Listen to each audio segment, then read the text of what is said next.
It's one of the greatest rivalries in college football. Nick Saban's Crimson Tide getting set to take on Ole Miss. And Jalen Milroe is back in the starting lineup as the quarterback for the Tide. Lane Kiffin strolling in, getting set for the 71st meeting between Ole Miss and Alabama. Alabama is one of the unique programs in all the land, and something's amiss. But can they get back to where they were? Alabama's going to right this ship. I like the team. I got confidence in our team. I really do. Touchdown, Alabama! It is the biggest test in American sport to play the Mighty Tide. This is one of the best teams, dynasty, and one of the hardest places to play. The huge challenge. You can't write a better script than this. It's all hotty-toddy. Here come the Rebels. Get your popcorn ready. Caught Wayne Bowling! What a catch!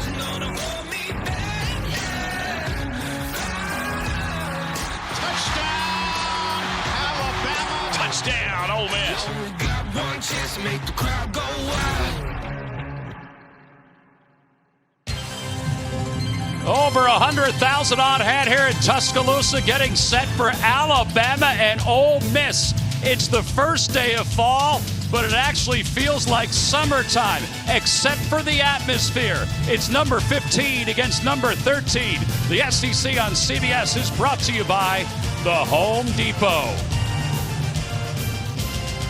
Hey everybody, I'm Tom McCarthy. I got an offensive lineman in Ross Tucker. I got a defensive back in Jason McCourty. The pride of Georgia State, Tiffany Blackman, will join us in just a little bit, as will Gene Steratore.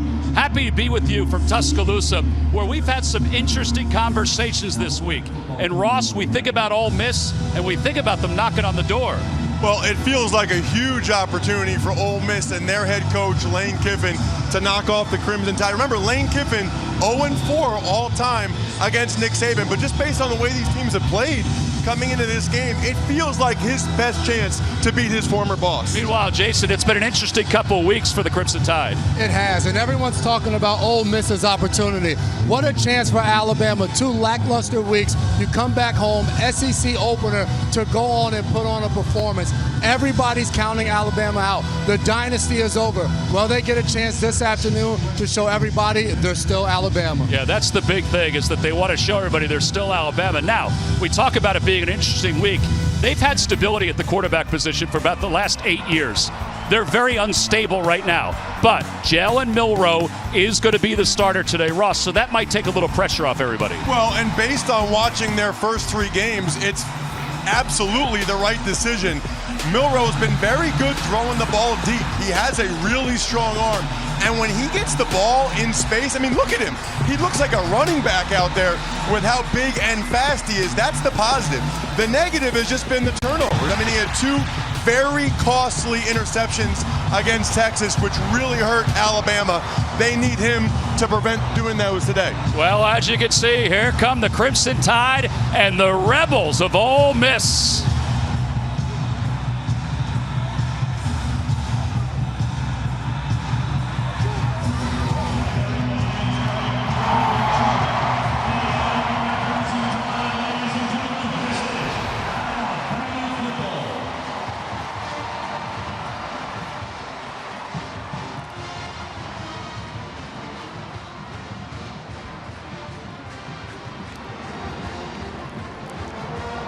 Well, they are the number 13 team in the country.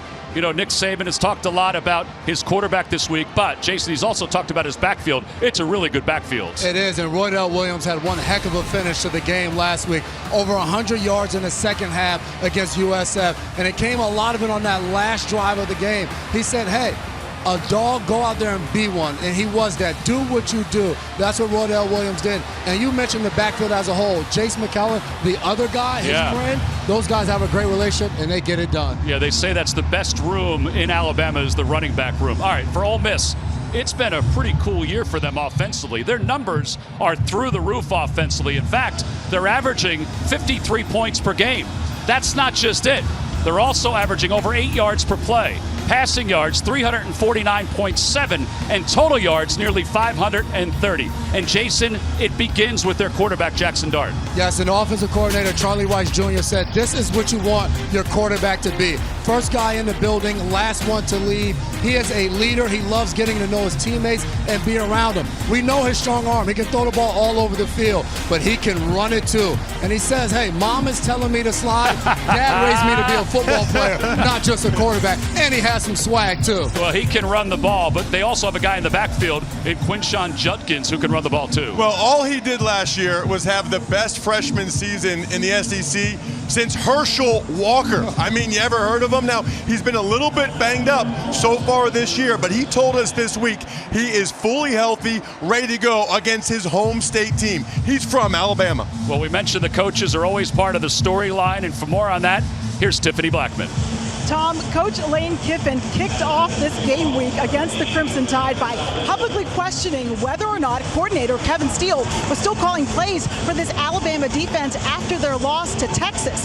Kiffin believes Travaris Robinson, Alabama's cornerbacks coach, is calling the plays, telling reporters on Sunday it certainly seems like T-Rob's now calling the defense. And he pointed out his familiarity of facing a South Carolina defense led by Robinson in the past. But Coach Nick Saban definitively said this week Kevin Steele is the defensive coordinator. And when we asked Saban for his thoughts on why Kiffin would comment on his staff, he told us, my thoughts are you need to ask Lane about that, which we did, guys, in our meeting. And Kiffin told us he was just answering a question that was asked to him during his media session. Yeah, it was such a great exchange this entire week. In fact, Lane Kiffin continued to go on social media even today before this. All right, so the series history, it started in 1894. This is the 71st meeting overall, and the Tide has dominated it. Alabama's won the last 7 games. Bama won the toss. It will kick off to start this ball game. The 71st meeting between Alabama and Ole Miss is underway from Tuscaloosa. The kickoff is going to go over the head of the return man out of the back of the offense.